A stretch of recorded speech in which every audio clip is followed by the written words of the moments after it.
This is how I like it.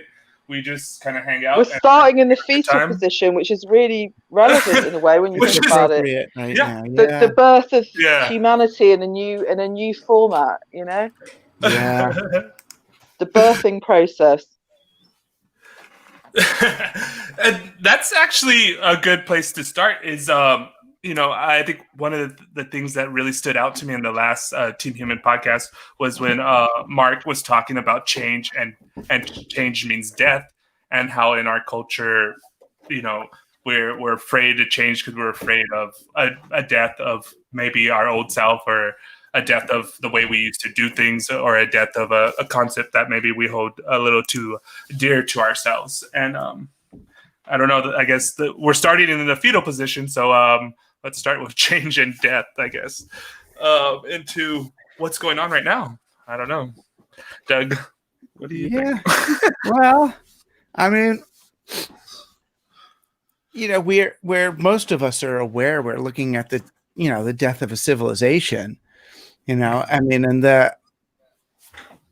it's hard. It's hard to accept one's individual death, but the death of a civilization, it like takes on a whole other thing.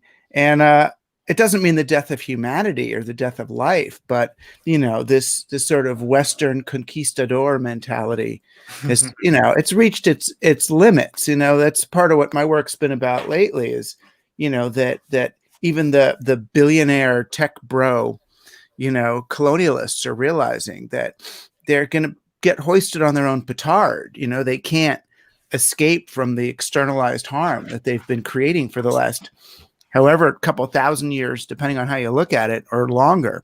That it's really over. And that's not necessarily a bad thing. I mean, if you want to use the fetal seal as a possibility, Terence McKenna and others before him have suggested that the spasms that we're going through as a society, might just be the birth pains, that if you came upon a woman, delivering a baby and had no idea how babies are born, you'd think that this terrible thing was going on. There's bleeding and sweating and screaming and a giant, alien thing protruding from her belly. There's you would think she's about to die. So, when you look at our civilization doing what it's doing, and climate change and mass migrations and race wars and all the stuff that we see going on, you'd think, maybe this is the end, but maybe it's the end of something and the beginning of something else. Yeah. Could be hopeful. I think too, the death of the conquistador mindset, but this Western mindset of not connecting it to the holistic mindset of whether the indigenous or East, and bringing that into the fold of like systems thinking and thinking things in cycles. So things die and decay only to give life to new seeds of thoughts, and it builds on the thoughts beforehand. And that's why I kind of wanted to talk to you, because these things, these ideas that you have been dealing with, and when I got onto Minds and really started to think about, like, before that, I didn't think anything about the internet. I was like mainly hanging out and partying with my friends, and I was just like use internet as like a texting mechanism. Like, hey, do you guys want to get high? And I would go get high with them. And I was like, I didn't care about like Twitter. I didn't care about anything like that. Until I got up to Minds and I thought, this is a weird space. Let me put my poetry on there. And then like it started to like catch on, and it started to do different things. And that's all to say that when I got there, it was like a wild, wild west of ideas. And I thought, we need to anchor this to some like lineage. And so I went digging. I knew of you beforehand, but that's when I started really getting into like your work of program or be program, and the concepts that you were, I was retrieving the old concepts, and I was thinking, this is what Minds needs. It needs like this, like kind of cultural, spiritual root embedded into it. And this is where like I tie my image into Terence McKenna's. I think his wife actually drew the first initial image that I start messing with, and I use the beast shaman head, and I start like morphing that into my own little thing later on. But that's all to say that I think why I feel so connected to you and I felt safe to like reach out to you in weird ways is because I feel like the lineage of Robert Anton Wilson's Cosmic Trigger. Like I heard a story from Eric Davis when he was on a podcast about this, and I think a lot of people have similar experiences. I was like 23, and that summer I called it my psychedelic summer because like for whatever reason shrooms were available to me like at will. And I was like in a weird headspace, and this book, Cosmic Trigger, falls into my lap, and I read it that summer. And curiously enough, while I was reading that book, that song "Dog Days of Summer" was like playing on the radio a lot. And so then when I get to the part about Sirius, I was like, "Oh, that's a nice little joke. Like, how did Robert Anton Wilson pull that one off?" You know? And then I see like these weird little reflections of it, but what I loved about the book is his approach, and he's like no BS, no belief systems, and about the whole Chapel of Perilous, and like you either become paranoid or agnostic coming out on the other side. So like when I start having more serious psychedelic experiences and serious like dream experiences, I kind of always went back to Robert Anton Wilson and like his approach to it, and using the different lenses and even the reality tunnels, to which now when I get here and I have concepts of filter bubbles and all this type of stuff, I was like, oh yeah, I see what Robert Anton Wilson was talking about, and like what different things we need to be able to like play in this like meme space, but not like be a true believer in collapsing into all this kind of stuff. So I don't know. I just wanted to share my connection to Cosmic Trigger, which I think is a connection to you and your work. Yeah, it's interesting. You start with minds. I mean, for most people probably don't know about minds. Yeah. Minds is a kind of an alternative. When you say minds, I think about the Minds Conference on the Well that I used to run. Howard Rheingold asked me to run that. That was back in the earliest 90s, late 80s, early 90s. But when you say minds, you mean the one of the alternative social networks out there, yes. Which is a weird, and I've dipped in there a couple of times, and it's hard. These social networks are so maybe it'll change now, but they get so easily filled with kind of the irate incel messaging and kind of alt-right shenanigans, which they deserve their places to talk and all that, but it's just not it's as a place so far, it's been hard for me to feel like, oh, I want to dig into this social network now and interact with more people about more things. I'm still I still like the internet that you were talking about. You email somebody in some text messages and say, go meet me here, let's get high, or you find a few people, or the slower kind of, chess by mail quality of genuinely asynchronous networks, a real BBS where, someone posts an article and then somebody reads it, and the next day they post their reply, and you have a kind of an in-depth conversation with, admittedly a filtered group of people.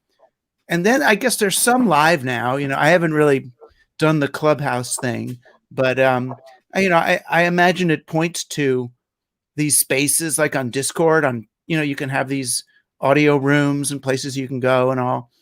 So it's interesting. But yeah, I thought of you as not older person, but older internet connection. Like, because I know Are You Serious and the Mondo 2000 universe also. So yeah. And you make these videos, which is you make videos in a visual grammar that I would say predates the sort of social network mashup flurry of minds, if you know what I mean. There's there's a richer legacy of film editing in your work. So it's interesting for me, just temporally, when you say, oh, and we're on Minds and Minds needs more of this and all that, I'm like, well, it's interesting. It would be like I don't know, me having a conversation with like Christopher Hitchens and saying, yeah, but Twitter doesn't really let us do this, or I think Twitter needs more of us doing that, where it's like, wait, we are so much, it's such a bigger thing. But yeah, I am still interested in, because I know, Bill Ottman is a good guy, and he keeps a foot in a lot of different camps. He went to the White House, for that sort of, it was mostly alt-rightish social media companies that Trump was hoping would, somehow come to his aid, I guess, if he was going to get shut down, which he finally did, but I feel like he's taken the heat for just, it's the same as when I read the CEO of Epic that just allowed Parler to come onto Epic. Parler, for people who don't know, is this kind of place where, like the people who organize the Capitol insurgency and stuff, people like that organize on there. So most of the servers said you can't be there, and this one called Epic said no, we'll let you come. And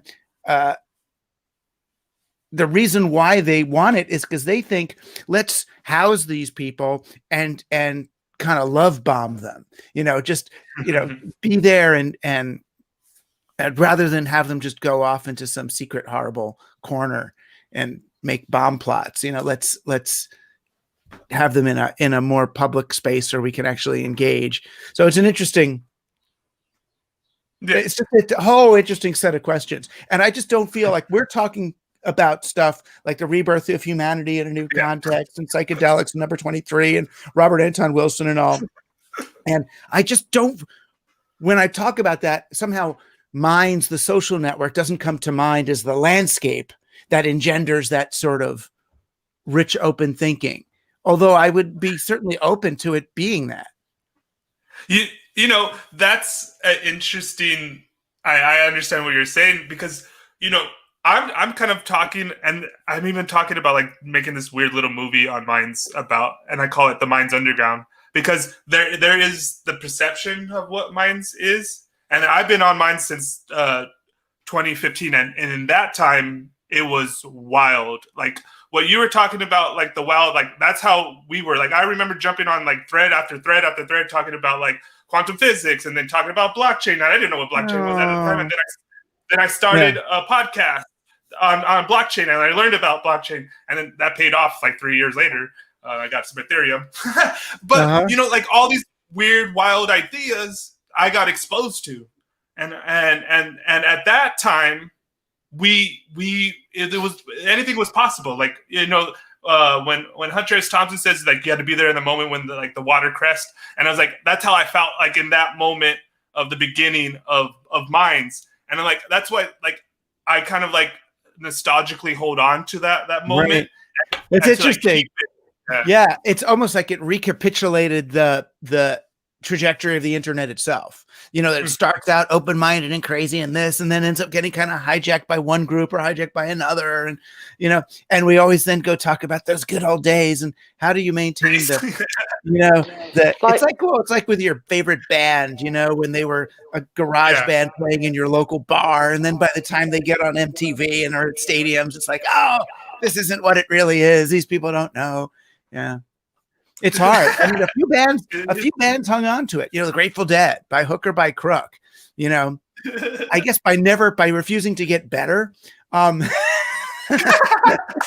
a certain level. You know what I mean? I mean, I think that's what I like. David Bowie kind of, in that sense, like keeps on transforming himself, and so moving his thing forward in a sense that like.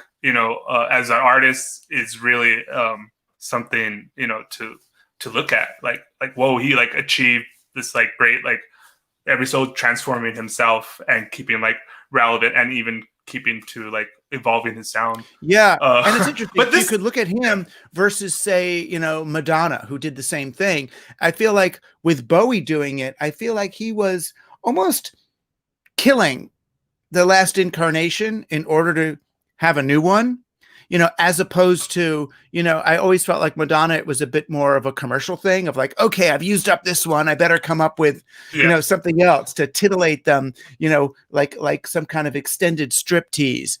And what Bowie was doing was much more like what, Genesis Peorage talks about, that you've got to, once you recognize yourself, you got to kill yourself to then move, you got to change your name and move on and move to the next one, and get reborn, keep getting reborn, which is a personal way of going back to this sort of, this sphere of annihilation we were talking about at the beginning, that as an individual, you keep practicing dying, you practice ego death, and then you get reborn as something else. And that, I think people who've done that again and again and again are more comfortable with the idea of their society or their civilization dying and transforming into something else.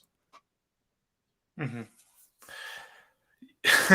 I think this goes to this idea that I had, and I guess I'll share this story now, is very similar in the sense that I had this experience when I was cooking in the kitchen and LeBron James came in and everybody was going nuts. LeBron James. And I'm just like, oh, does this mean I have to prep differently? What does this mean for my work? Is he going to mess up my line? I prepped for regular kitchen and now we have a private party. And so I wasn't as enthralled into the celebrity of it. And then later I tell my dad was really excited about it. And then later I thought, who would I be excited about? I'm like, Robert Anton Wilson, he's dead. Timothy Leary, he's dead. And Terrence McKenna, he's dead. I'm like, damn it, I need relevant, living mentors. And I'm like, my two thoughts were Saul Williams for poetry and then Douglas Rushkoff. And so then so I go, okay, that's okay. Now I feel a little bit better that not everybody I'm listening to is dead. I guess I even wrote some lines about that, about all the dead philosophers that I'm dragging through the streets. So yeah, the weird thing is the people that the counterculture heroes that you're talking about, when they were alive, they were pretty damn accessible. I mean, I knew all these people really personally. I mean, tripped with them and did fun things. I mean, it's odd. It's odd. I guess partly because it was smaller. The counterculture was small. There was, Mondo 2000 or Reality Hackers kind of letting us know who's doing what. And they had this house in Berkeley and you could pretty much just go there, or you would do. I mean, I remember there was this one moment where it felt like, oh, wow, this is getting big. And that's when in 1999, Richard Metzger did the DisinfoCon, which was Disinfo was this website he had, and it really brought together sort of the Crowley people, like Kenneth Anger and Joe Coleman and Genesis Peorage on the one side, and then comics people like Grant Morrison, and then sort of writer thinker people like me and Robert Anton Wilson, and it was just this thing, and it sold out really fast, a couple thousand people, and we're like, oh wow, there's we're part of something here. This thing got bigger, and then I guess the patriarchs of it kind of died off. So now we're left, and I remember with having this talk with Mark Pesce maybe 10 years ago, or about when I guess when Terrence died and Ra had died, and we were looking, and without mentioning names, there were a couple of people who looked like they were trying to take the mantle of new psychedelic patriarch or something, like the great psychedelic expert of our generation, and Pesce and I kind of realized, no, what's going to make our generation, what the Gen X patriarchs or matriarchs, if you will, what's going to make us different is that none of us are going to be the ones. It's going to be a distributed, networked, collective phenomenon. We don't need another hero is true. That's the end of a certain kind of masturbatory rock and roll, and the beginning of a collective, again, less conquistador, white knight phenomenon. Doug, I think symbolically, that's Trump. He was supposed to be the God King, the philosopher king to solve everything, and look at him, he had no clothes on, and I think history will show that, that kind of narrative fell to this weirdest, most absurd version of it, and to show that we shouldn't. Yeah, I mean, it could have worked if he was a different person, and what I mean is, totally. if he understood that the role of whatever that is, patriarch, philosopher, king, dude, or woman, has to be more a vessel than the thing, because what happened was, and we all saw it, it's that he turned out not to be anything. It was whoever was around him, whoever spoke to him last. He became the sum total of a projection of a crowd of people, like the Q people, who projected into him the savior from the pederasty, the savior from the deep state, when actually he was just a failed real estate tycoon, reality TV guy who didn't even understand what the average Q person would project onto him as what he would be able to do, and what the deep state was. He didn't have the same understanding as your average Twitter person saying what it is that Trump's mission should be. But you think, and what he did get, the kinds of missions that were projected onto him were kind of really dark, kind of awful ones, very triumphalist, Christian, messianic sort of colonial sort of nationalist ones, Heidegger, writ large or something, just this awful stuff. And then I start to think, well, what kind of leader could have played that empty vessel, project onto me what you want thing, but done it in a way that engendered our highest, most collaborative, cooperative visions of a future of humanity, rather than, white conquest or something. So I feel like he was playing with, even though he didn't know it, he was playing with a certain kind of magical projection palette, but just not doing it in a way that, brought us anywhere positive.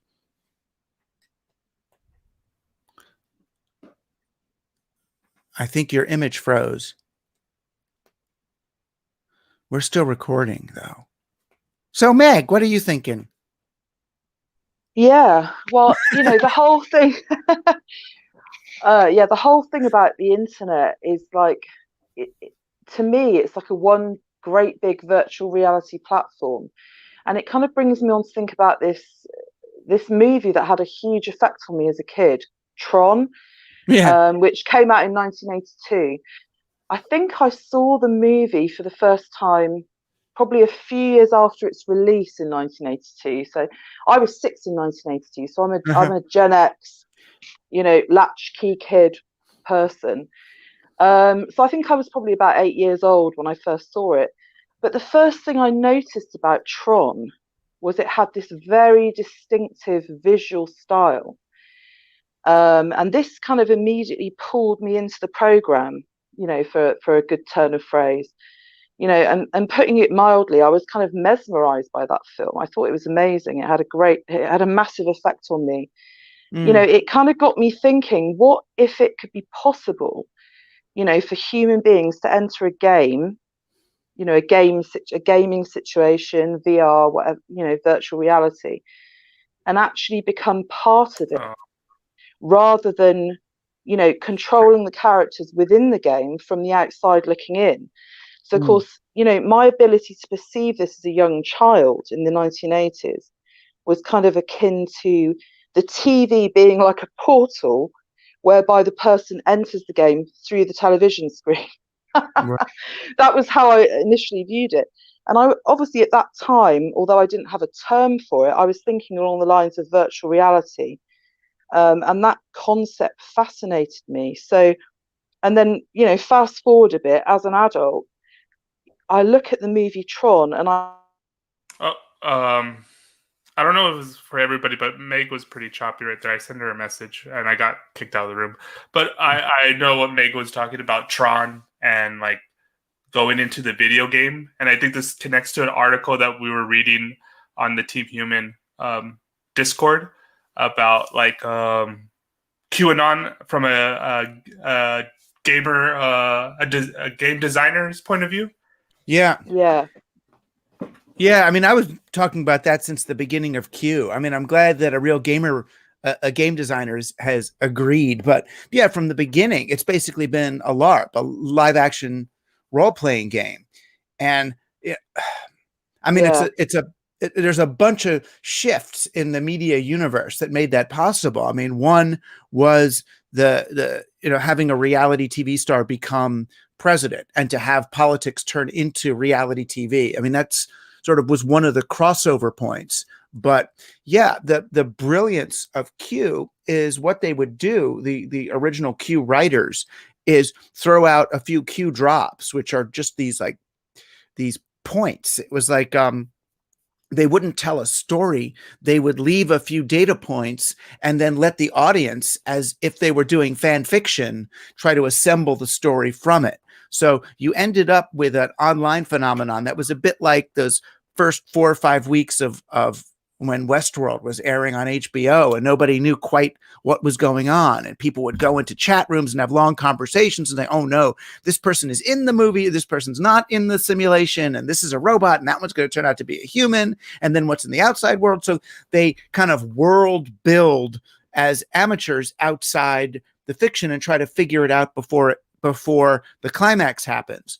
And what Q did was sort of said, okay, instead of using Harry Potter or Dungeons and Dragons or Westworld as my source material, I'm going to use news and fake news tidbits as the source material and then let people try to piece together a story from that. But what it led to was this tremendous desire for people to make ultimate sense of what's going on, which is such a sweet human urge. That what is it all? When does it end? What does it mean? Who's in charge? Who's the bad guy? Who's the good guy?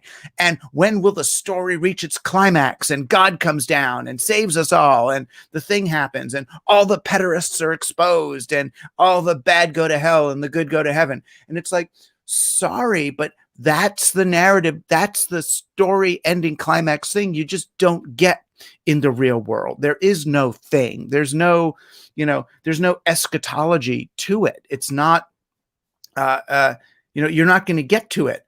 And that's, it's the sweet and sad thing. But yeah, that's the problem with this kind of LARP. In a great LARP, a great fantasy role-playing game, the great Dungeons and Dragons game, the people who know how to do it, they play it like an infinite game. You realize the point is not to get to the end. The point is to keep the game going. That's the sustainable, beautiful, that was the lesson I got anyway from it. And what we're seeing instead is this is why they didn't want us playing Dungeons and Dragons, because we couldn't handle it. They were scared we were going to become, whatever the 1970s equivalent of crazy LARPing alt-right, triumphalists is. It's set and setting. It's set and setting. Again, it's all about this, the same old stuff you're talking about at the beginning. Fear of death, fear of this, fear of death is only as big as your fear of the story going on. I think people are more afraid of what do you mean? It keeps going? That's, they want a fucking juncture. They want an end point. They want, This is, I think, your influence on when I changed our show before it was the Minds Panel show. And then I had a podcast with Meg and another member, and they had this idea of 24-hour Imaginarium, a day of just imagination and do whatever you want to do and post it up. And like, it was this big campaign. So I had them on the show. And then I was like, in the middle of the show, I was like, that's a great idea, but like, why don't we have it infinite? Like, why is it just 24 hours? Like, let's make it infinite. And then that's when we had the infinite Imaginarium to keep the play going. Yeah. I mean, that's the old question people ask after Burning Man. They come out, why can't we just live like that all the time?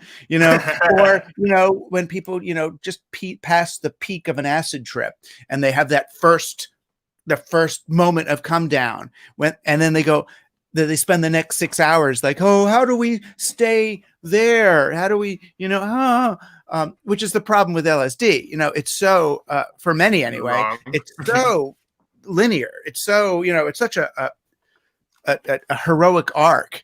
And it's like, okay, that now what? It's just be here now is so, that's the hard part for people. Yeah, that is, but that was like the main, I guess, crux, or no, the push for what Dale was saying about the 24-hour Imaginarium was just for, it was like a trick to get people more present, whatever they were doing. Because like her campaign was like, okay, for 24 hours, I'm going to create, but I'm going to like show you just a snapshot of it. But like really what I'm doing is just being aware in my place and having friends over and drawing and painting or whatever. The main thing was, I remember Meg, she was like, oh, I can't get into the breathing room. And then her kid said, That was oh, funny. but yeah, The you're irony in of the that, Imaginarium. yeah.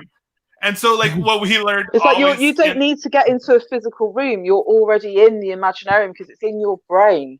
That's the thing. You can create in your brain. That was the whole irony of that situation, you know, when we initially planned it. But yeah, all this kind of QAnon stuff, it works on the dopamine in the brain. It's, you know, when people are given this thing where they can decipher codes, Q drops, riddles, you know, when somebody deciphers them and they work it out, they get a huge amount of kind of applause from other QAnon followers or other followers who are part of that kind of group, and that gives them a huge buzz. And also, kind of unknowingly, they are creating the story as opposed to deciphering what we would term as truth, what's actually the truth. So they're actually creating the story as they go along. You know, my view is that with QAnon, it's a kind of almost like, this is my personal view on it, perspective, that it's a huge human experiment where lots of data can be collected on human behavior. And obviously that's much the way the internet is anyway. You know, it's all about collecting data and information. And, you know, if you're somebody that is constantly looking at certain things, like it might be that you want to lose weight or you want to go on a diet, and then all of a sudden, as if by magic, all these videos and information is coming into your feed that's relevant to your thought process and what you want to do. Yeah, and it's obviously addictive. It's addictive, and that's kind of dangerous because obviously human brains we're biocomputers, so we can be programmed. You know, the human brain is programmable, and you know, obviously the key is that we it's kind of like a double-edged sword with the internet, because you can connect with people so rapidly. You know, like all of us now, we're all discussing some great stuff. Possibly more on a higher consciousness level, but other people are interacting in a virtual reality sense, but they're not conscious of it, and it can also be very divisive as well, you know. Yeah, I mean, part of it, I always thought that as long as people accept it as play, it's really useful, but they don't see it as play. You know, they you know, they think they've got some kind of certainty about things. And that's, you know, once you try to lock it down, you know, it's kind of scary at that point. You know, you lose you lose it all, you know, and it's a shame, you know, it's a shame that, for me anyway, that these tools, I thought not just the internet, but even, you know, fantasy role playing and collective improvisation and the yes and style of narrative creation, that all of those would engender a kind of an openness and a weirdness. And I guess what these people really needed was Robert Anton Wilson. You know, that would have helped them see that, oh, you know, be universally agnostic, you know, get, you know, everything is like, okay, you know, if you listened to Art Bell, he was a great, you know, had a great conspiracy radio show. And the beauty of it was he would let everybody talk, and he would, you know, be open and fun and inviting of the weirdest ideas. And it made it a wonderful play space rather than like this, what's his name, Alex Jones or somebody, about, oh, this is real. They're drugging the frogs to make them gay because Democrats want gay frogs. And, you know, it's like, oh she my smells God. like sulfur. Yeah.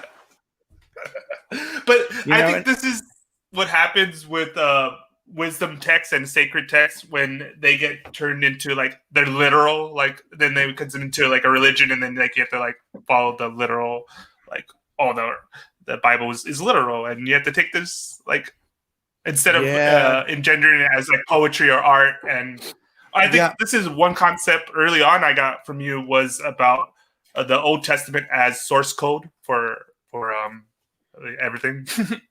Yeah, but the beauty of the Old Testament, I mean, to the what we call the first hearers, because people didn't read Torah, they listened to it. And the first hearers got the jokes.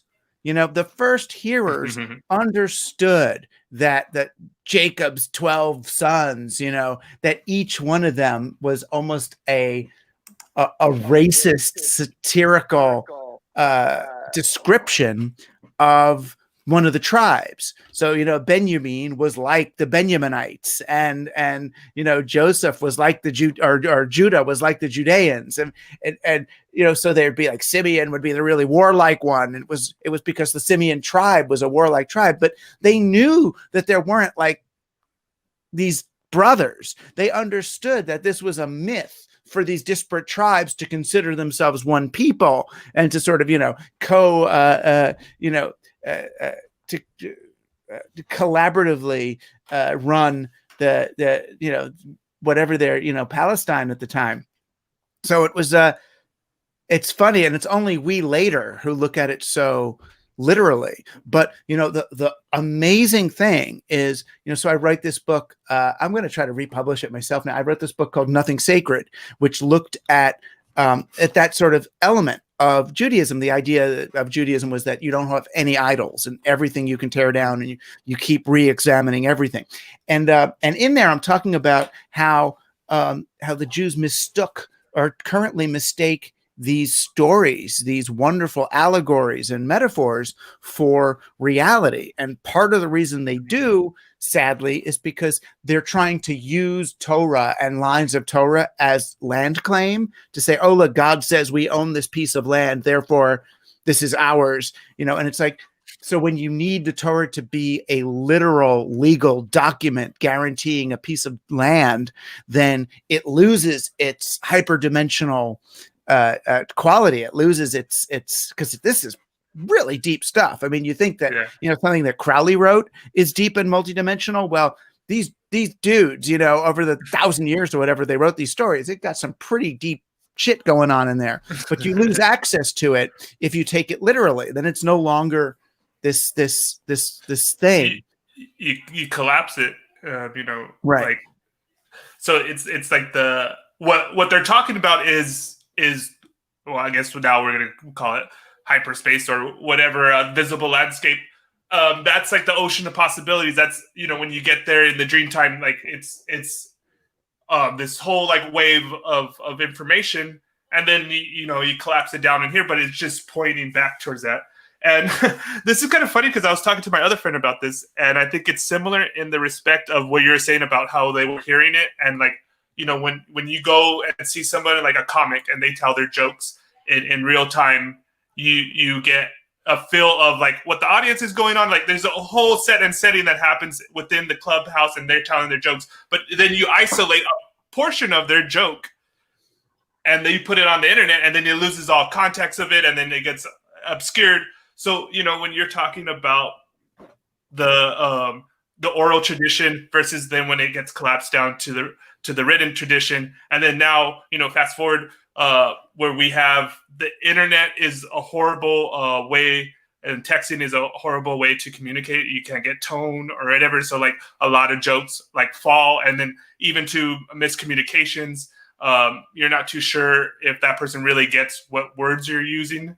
And everybody has like slightly different ways to show those words. But, you know, when you're in person with somebody, and this is what Doug kind of always goes to, you could get that feel of that person. You could get more of the vibe of what's going on in that moment of communing with other people and being able to like read them on a different level of just one bandwidth of it. Yeah, I mean, a lot of it also has to do with not wanting anything particular, you know, from the other people, right? It's just people are having a hard time just being with each other. You know, we tend to look at, especially now, I mean, I got so little time these days. I tend to look at things for their utility value. Oh, what do I get out of that hour if I do this versus what do I get out of that hour if I do that? And it's such a restricted way of, of understanding the world. But in some ways we have to, because there's people who will take, from us, every hour, every second of your day could easily be absorbed by just doing what everybody in your inbox is asking for. And it's hard to refuse people sometimes, but, in some ways we have to, start to recognize what is our soul asking to do with this time. And it might be just, no, I can't help all of you. I'm going to walk around and look at dogs or something. Yeah, it's like using the time wisely. And like, I think the thing with the internet is you have to be some kind of wizard of communication to get your point across. And obviously you can use, like, even with emojis and stuff, you can use them in a really genius way. But on the other side of the coin, you can totally steer somebody in the wrong direction of what you're actually trying to communicate to them, because you might be a little bit free and easy with the use of emojis rather than actually writing the words and communicating exactly what you mean. Yeah, or at least as well as words can, because there's other biases with them, but it certainly feels, for me, it's easier to articulate something with words than with with one of those little emojis. There's just not that many of them. I mean, it's hard, Yeah. but then they all mean different things. Like, I didn't know, like, you can't send a red heart to somebody. You have to send pink ones. Did you know that? No, if you send a red heart, it has a really specific thing. What's the difference between the red heart, the big red heart, like on WhatsApp, you can send a great big red, you're not allowed to do heart, that, can't you? Someone told me that if I send a red heart, it means that you want to fuck them or something. Oh my God. So the pink one's like friendly. I didn't know that. Yeah. I just kind of thought any heart was a good. That might just be the girls of the greater New York area who say that. Who say that? Maybe. Well, so now it's something. It's like, there's key differences between the hearts. You've got like a pink heart with another little pink heart inside it. Yeah. You've got a heart with a little thing around it, and then you've got like the great big red heart, and there's like distinct differences. I actually didn't know that. I thought you could kind of just choose between them and they all kind of meant the same thing. Oh, you can't. You can't. Oh my God, I didn't know that. You better go back and look at what you've said. Yeah. Oh no, I've misled people. Christ. Yeah. Breaking hearts everywhere, Meg. Yeah. Oh no, I've misled everyone. Oh no.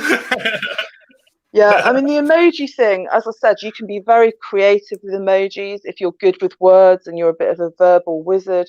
But, like you were saying, Doug, nothing replaces actual words when you're communicating. And I love words and I love writing. So I'm always very mindful about how I write things, and what I include into it. And probably, to be honest, I'm probably a bit too over the top sometimes, where I could have been a lot more simplistic, and people are probably thinking, yeah, that was a little bit over the top, but I kind of understood what she meant. And also then you have to bring into the thing that everybody has a different perception of what something means to them based on their own brain wiring. Everybody's got a slightly different wiring to the brain based on nurture, what they've been brought up with, the experiences of role models in their life and stuff like that. Everyone has a slightly different brain wiring, so everybody is going to have a slightly different interpretation of what you say, even if you use a lot of words and you pay a lot of attention to describe what you mean. Not everybody's going to see it in the same way. They're going to perceive it differently. Yeah, I mean, that's one of the things that that psychedelic people pick up on when they're tripping. It's that, oh my gosh, anything I say can mean 1,000 different things. I mean, the interesting thing about that phenomenon, though, because I've been in that space too, where it's like, oh wow, I just said this, and they could mean to that person, it could mean that I said this, that, or that. And then you try to clarify and you realize, oh, well, that could mean this, or that. But if you listen to people who are tripping speaking, the reason why that's true is because they're speaking in the most vague metaphorical language. You'll just watch people while they're tripping and they're speaking, and they'll be saying, it's really so, isn't it? I mean, yes, I've always thought that. Always. Indeed, the world is just so strange, and I'm strange. And it's just like, what? They're so the reason why it sounds like what they're saying could be interpreted in any number of ways, it's because they're not really saying anything, or they're thinking a million things and then coming up with some, motto rather than the thing. It's interesting, the people's language in those spaces. And that's what made, people like Terence McKenna so truly remarkable, is that, they could be more stoned than any of us have ever been and still make total sense, and use that encyclopedic knowledge of, Whitehead and everyone else to bring that to the fore. And everybody else who's, trying to be along for the ride is just, sitting there in a stupor, barely able to make a sentence, and he was so acclimated to those spaces that he could, still bring his full, frontal lobe to bear. Yeah, that is something, it's a skill set. Well, we're going to start wrapping things up, and I that was a good place to start wrapping things up. I kind of want, lastly, Doug, to talk more about your creative work. And, I remember recently in a podcast, you were kind of saying Team Human is like going to be a certain death for you as far as writing, and then maybe pursuing more creative stuff is still on the horizon for you in your trajectory of your work? Yeah, I mean, I guess partly, as you get older and as time speeds up, I start thinking about how many projects do I have left that I can really do. It feels more finite now, so and this is true with anybody, and anything you choose to do is an opportunity cost of something else. And, I was thinking a lot over the last years about, my decision to pursue, writing these books and getting involved in interactive, technology and theory about it all. When I was doing theater. Originally, I was a theater person, and I had gotten really fed up with theater because it was so expensive for people to go to a play, and it was only rich people going, and it had this kind of elitist thing about it. And then the net seemed like it would be the people's medium and everyone could have access and all that. But the net's become about big business, and theater is left, for in some ways for the poor. So I want to make theater again, or play in that space again. I mean, I am doing another book. I was going to do a theater piece this year, but COVID kind of put that on hold. So I decided to do another book loosely based on that piece I wrote a year or so ago about the billionaire survivalists and sort of what mentality leads to that kind of insulation mindset, where they're trying to earn enough money to get away from the rest of us rather than participate in civilization. They see it as something to escape from, so I want to interrogate some of that and where it came from. But yeah, I want to play again. I mean, the paperback of my graphic novel, Alistair and Adolf, just came out, or it's coming out in a week or so. And I mean, I miss that kind of play, doing a graphic novel is kind of a sigil, and not having the same obligation as I do in some nonfiction book to make a clear literal sense all the time, but to come up with images and ideas and paradoxes that can be unsettled and incomplete and still count.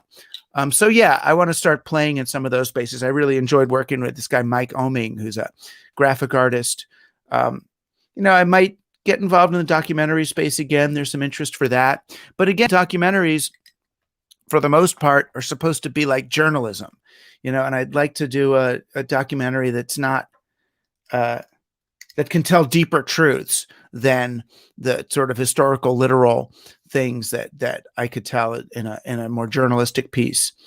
So yeah, I wanna play a bit, and I mean, I took a job, my first real job since being a waiter. I took a job as a professor at CUNY, the City University of New York, and it's like, if that's going to pay the bills, if I have a job, then I really owe it to myself not to do any work that's just kind of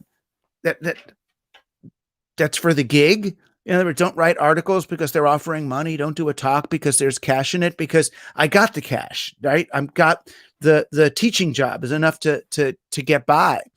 I mean, assuming they don't close the schools or anything, which anything can happen these days, but assuming that works. So then I should go nuts in my regular work, at least play on the edges. I got something out of, playing keyboards with Genesis P-Orridge and Psychic TV, or, writing graphic novels, or writing the novel Ecstasy Club, or, I'm looking now at talking to some producers about making Ecstasy Club as a TV series, like a streaming series.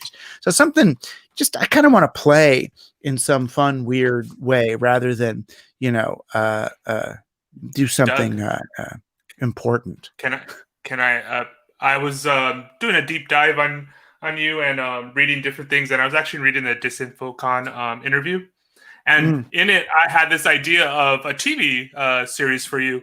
It's you as the media consultant, loosely based on you. It's like you, but looking more like Don Draper, so it's like a reverse Mad Men, and you're going around liberating these admin from giving them enlightenment to either, well, first, your folly is that you try to get them to quit, and then you realize that they're actually in leverage points, and then trying to get them to use their power to give interesting media to the masses.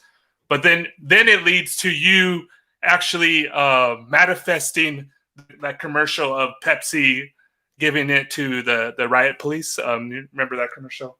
And so like you're like, that's like the end of it, like in the end of Mad Men, where he has like this like fantasy of like a Coca-Cola commercial, but like your whole life like led up to just you're responsible for that commercial, and so I fucked it up in the end. Yeah.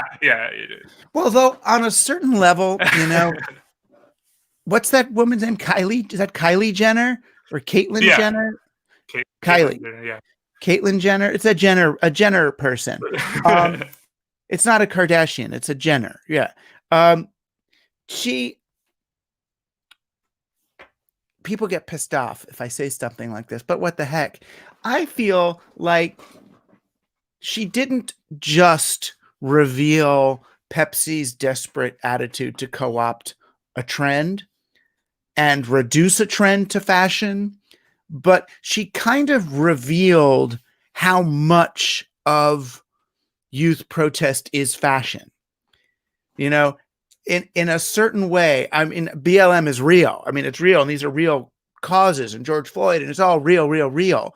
But there are the fact that they were able to identify certain kind of fashion trends, certain kinds of slogans, certain kinds of hand motions, that there is there's a performative aspect to that it's interesting seeing, and how much, certainly when you see it in New York with a whole bunch of college kids, how much of a political movement is just friggin' trendy for them, and a lot of it is, so I look at like Extinction Rebellion, which I'm part of, and since the very early days, but so much of Extinction Rebellion was about making climate change punk and cool again, in that performative way. And there's a power to that, but it's almost always short term. If you make something fashionable, then you're always going to risk going out of fashion, and you've got to somehow tap into something that's at a deeper layer of society than that fashionista activism. And I felt like that Jenner, or maybe unwittingly, revealed something about our activism that we need to look at. I think this is cool because I think we could circle it back around to when we were talking about David Bowie versus Madonna, and like the ritual or like more sacred form of transforming versus like the branding, trying to like stay relevant, transformation of those two, what we were talking about earlier in this. I was talking about this with my friend about how we don't have the discipline now to do like social movements like of Gandhi and Martin Luther King. And I think this is kind of like this more performative version of it instead of more sacred, rooted into the soul of, you know, the chanting and bringing people in communion together instead of just like, oh, we're posting it.